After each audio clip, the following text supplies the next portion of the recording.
The 1st of February greeted us with the perfect winter day. The sky was the most beautiful shade of icy blue, rays of sunshine peeking through the ever-slumbering trees of the forest, and a thick layer of snow sparkling like millions of crystals on the ground.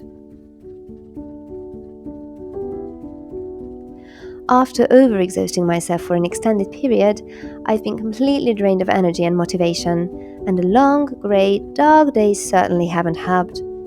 But on this day of Imbolc, I felt as if nature was speaking to me directly, whispering not to give up.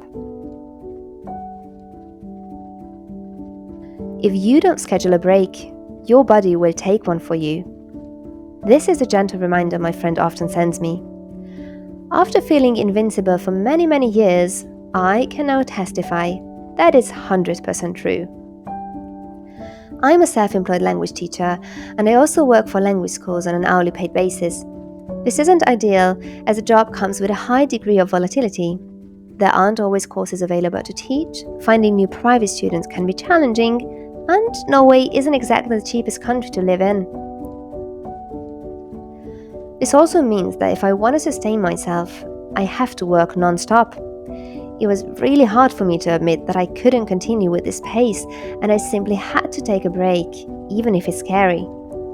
But after 1.5 months, I can already tell that it has indeed been the right decision.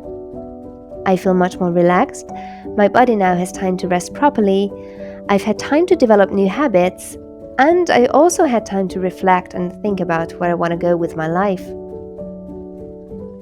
At first it was difficult. I didn't really know what to do with the extra time or how to use it effectively. Today, we often associate not being busy all the time with laziness.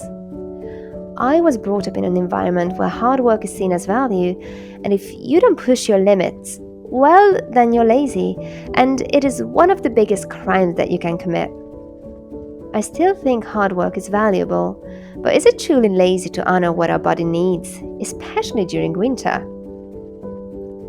We tend to think of ourselves as separate from nature, or even above it, instead of recognizing that we are part of it.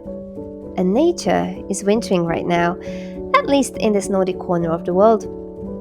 When I look at my cat, she spends most of her time sleeping these days, and maybe we should too.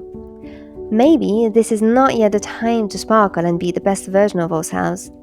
Maybe we can let ourselves sleep in for now, and come alive again when the first signs of spring appear.